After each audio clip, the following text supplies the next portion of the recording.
মাননীয় প্রধানমন্ত্রী ইদানিং কিছু কাজ করেছেন, সত্যকে স্বীকার না করা এটা বেঈমানি করা। দুইটা তিনটা কাজ করেছেন যেটা প্রশংসনীয়, আমরা আপনাকে ধন্যবাদ জানাচ্ছি। কিন্তু আপনাকে সম্মুখে অনেকগুলি বিপদ অপেক্ষা করছে। এই বিপদ থেকে কিভাবে উদ্ধার হবেন সেটা চিন্তা করেন। বিদেশি দালালদের কারণে আমরা গত 19 বছর অনেক কষ্ট পেয়েছি। এই দালালদের চিহ্নিত করতে হবে, তাদের হাত পা ভেঙে দিয়ে পুলিশে সোপর্দ করতে হবে। এখানে দেখতে হবে শুভেন্দুর কোনো ফলোয়ার আছে কিনা। এই গরুটা ক্ষমতায় আসার পরের থেকে বাংলাদেশের বিরুদ্ধে হুমকি দিচ্ছে, যুদ্ধ করব, দখল করে নেবে, এটা তোমার বাপের দেশ, তুমি দখল করে নেবা। আর আমরা যদি বলি আমরা আসাম, ত্রিপুরা, মেঘালয়, 7 সিস্টার সব দখল করে নেব, তখন কি বলবা? প্রধানমন্ত্রীকে বুঝতে হবে বেকার সমস্যা কিভাবে সমাধান করবে, প্রতিবেশী ভারতকে কিভাবে সামাল দেবে,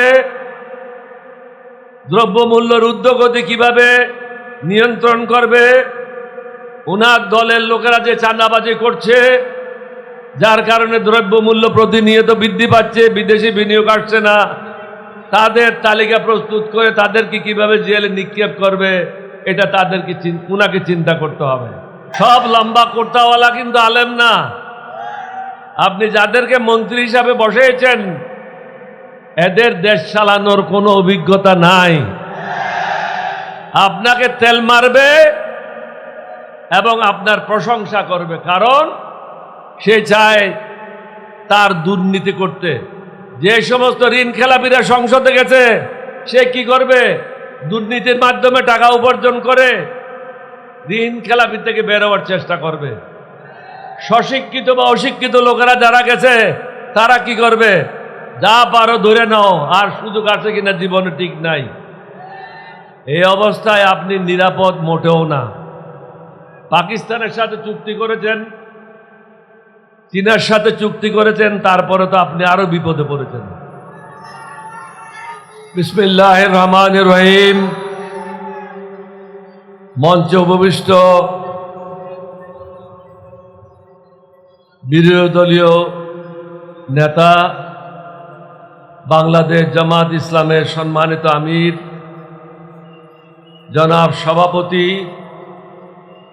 মঞ্চে উপবিষ্ট সম্মানিত জাতীয় নেতৃবৃন্দ, উপস্থিত ভাইয়েরা, সাংবাদিক বন্ধুগণ, ইলেকট্রনিক মিডিয়া এবং প্রিন্ট মিডিয়া, আপনাদের সকলকে ধন্যবাদ জানাই। এই প্রখর রোদে আমরা তো ছায়ায় বসে আছি, এটা আমাদের পক্ষে বোঝা মুশকিল আপনারা কিভাবে কষ্ট করছেন। এই কষ্টটা যেন বিফল না যায়, আপনাদেরকে সেদিকে লক্ষ্য রাখতে হবে। আমি সবাইয়ের পক্ষ থেকে মাননীয় প্রধানমন্ত্রী ইদানিং কিছু কাজ করেছেন, সত্যকে স্বীকার না করা এটা বেঈমানি করা। দুইটা তিনটা কাজ করেছেন যেটা প্রশংসনীয়, আমরা আপনাকে ধন্যবাদ জানাচ্ছি। কিন্তু আপনাকে সম্মুখে অনেকগুলি বিপদ অপেক্ষা করছে।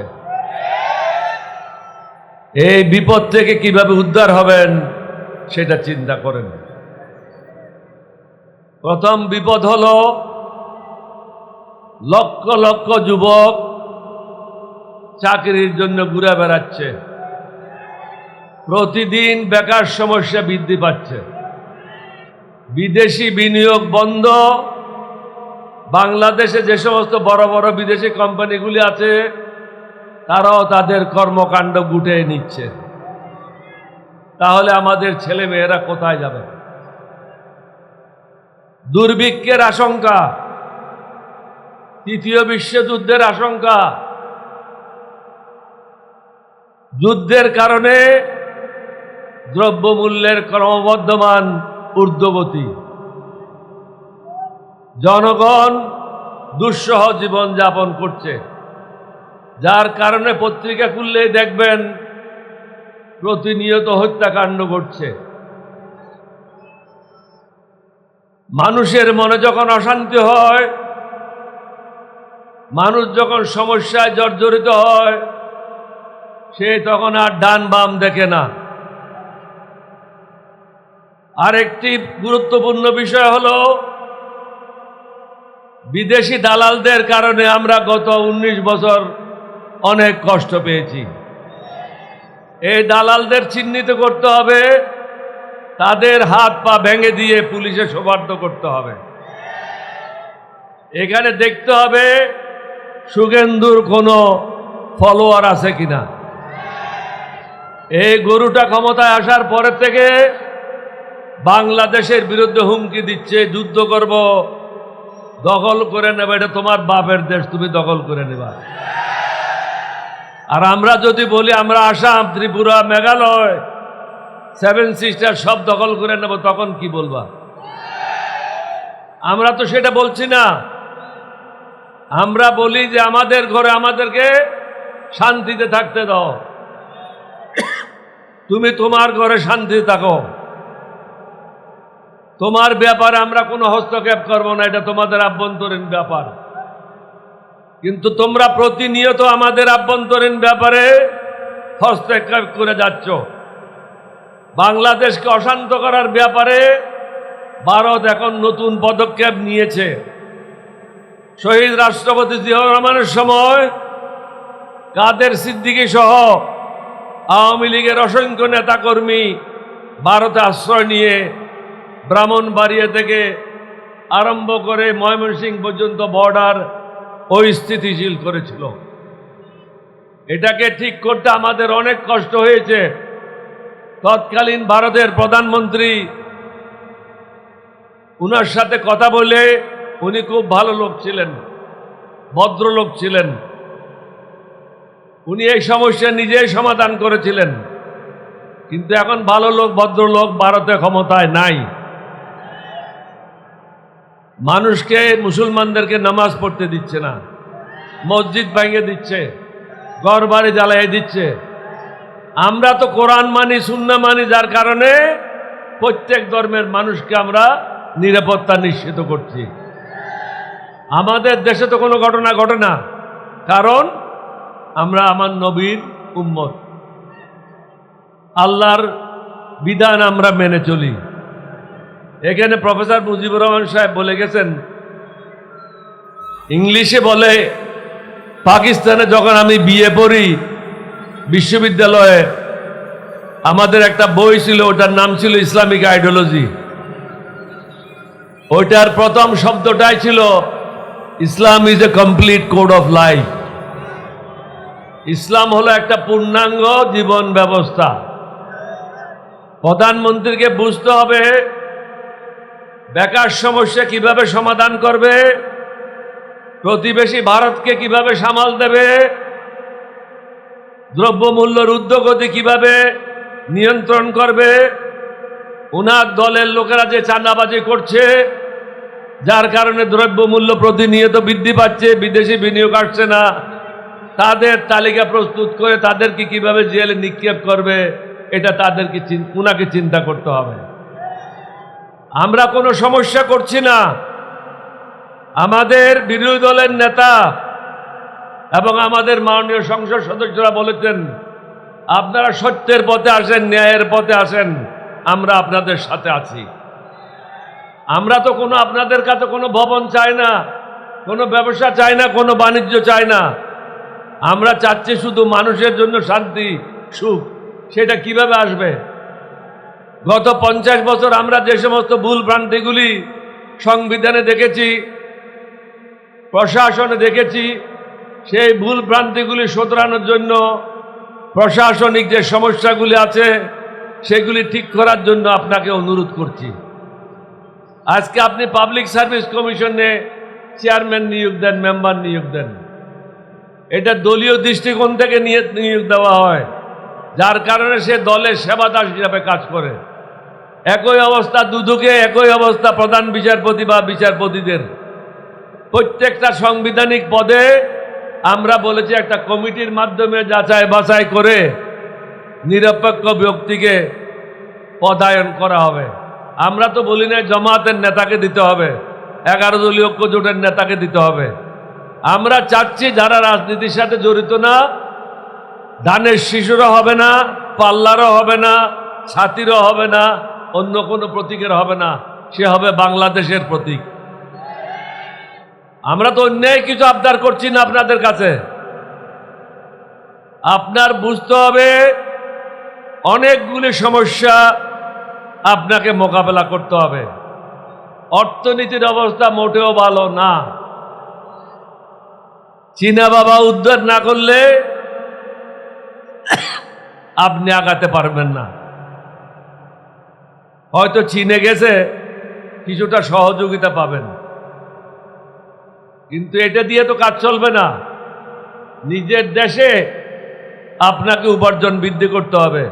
রেমিটেন্স ঠিকভাবে আসছে না, কারণ মধ্যপ্রাচ্যে যুদ্ধের কারণে অনেক চাকরিচ্যুত হচ্ছে, অনেকে দেশে চলে আসছে, সুতরাং রেমিটেন্সও কমে যাবে। আর যাদেরকে আপনি গুরুত্বপূর্ণ পদে বসাইছেন তারা মোটেও ওই পদের জন্য উপযুক্ত না। তাহলে কি হবে? আপনি যদি উপযুক্ত লোককে উপযুক্ত পদে না বসান, সমস্যাটা কি হবে আমি সংক্ষেপে বলে দিচ্ছি। আমাদের গ্রামের একটা লোক সৌদি আরবিয়া গিয়েছিল। ওখানে যখন লম্বা লম্বা জুব্বা দেখলো তার খুব পছন্দ হলো। সে বলল যে এবার বাড়ি যাওয়ার সময় একটা লম্বা জুব্বা নিয়ে যাব। আর সবাই যখন ওখানে দাড়ি রাখে সেও মনে করলো আমিও দাড়ি রাখি, লম্বা দাড়ি রাখলো। গ্রামে আসলো, বাজারে গেল, মগরিবে রক্ত হলো, আজান হলো, সবাই বললো যে হুজুর আপনাকে নামাজ পড়াইতে হবে। এখন সে পড়ে গেছে বিপদে। বলে ভাই আমি শুধু লম্বা কুর্তা পরেছি, আমি কিন্তু মনে মনে বলতেছে আমি কিন্তু আলেমও না, আমি আরবি জানি না, শুধু কোলাউজু বেরব্বিন নাস ছাড়া আর কোনো সুরও জানি না। এখন সবাই ধাক্কাচ্ছে তাকে, হুজুর আপনি ইমামতি করবেন। অনন্য উপায় হয়ে সে বলে যে সবাই আবার উজু করেন। সে চিন্তা করতেছে একটু অন্ধকার হোক, তাহলে আমি আমার কাজটা করব। অন্ধকার হয়ে আসলো, নামাজে দাঁড়ায় গেল, প্রথম সজদায় গেল, সজদায় গিয়ে চিন্তা করতেছে দ্বিতীয় সজদার পরে তো আবার উঠে দাঁড়ায় একটা সূরা পড়তে হবে, তাহলে কোন সূরাটা পড়ব? কোনো সূরা তো আমি জানি না। দ্বিতীয় সজদায় গিয়ে পিছনে যখন সবাই সজদারত, সে আগের দিকে অন্ধকারে পলায় গেল। আপনাদের যেন এই অবস্থা না হয়। সব লম্বা কুর্তাওয়ালা কিন্তু আলেম না। আপনি যাদেরকে মন্ত্রী হিসাবে বসিয়েছেন এদের দেশ চালানোর কোনো অভিজ্ঞতা নাই। আপনাকে তেল মারবে এবং আপনার প্রশংসা করবে, কারণ সে চায় তার দুর্নীতি করতে। যে সমস্ত ঋণ খেলাপিরা সংসদে গেছে সে কি করবে? দুর্নীতির মাধ্যমে টাকা উপার্জন করে ঋণ খেলাপি থেকে বের হওয়ার চেষ্টা করবে। স্বশিক্ষিত বা অশিক্ষিত লোকেরা যারা গেছে তারা কি করবে? যা পারো ধরে নাও, আর সুযোগ আছে কিনা জীবনে ঠিক নাই। এই অবস্থায় আপনি নিরাপদ মোটেও না। পাকিস্তানের সাথে চুক্তি করেছেন, চীনের সাথে চুক্তি করেছেন, তারপরে তো আপনি আরো বিপদে পড়েছেন। সুতরাং আমাদের পক্ষ থেকে অনুরোধ থাকবে, আমরা হাতি ঘোড়া কিছুই চাই নাই, আমরা চাই যে কিছু সংস্কার, যেটার দ্বারা আপনি উপকৃত হবেন, আমরা উপকৃত হব। যত দ্রুত সম্ভব সংস্কারগুলি করেন, একদিকের থেকে মুক্ত হন এবং বিরোধী দলের নেতাকে সাথে নিয়ে বাকি সমস্যাগুলি সমাধানের জন্য পদক্ষেপ নেন। রাজশাহীবাসীকে ধন্যবাদ জানিয়ে, বিশেষ করে এই মিটিংয়ের যারা আয়োজন করেছেন, কষ্ট করেছেন, আপনাদের ধন্যবাদ জানাই আমার বক্তব্য শেষ করছি। আসসালামু আলাইকুম ওয়া রাহমাতুল্লাহি ওয়া বারাকাতুহু।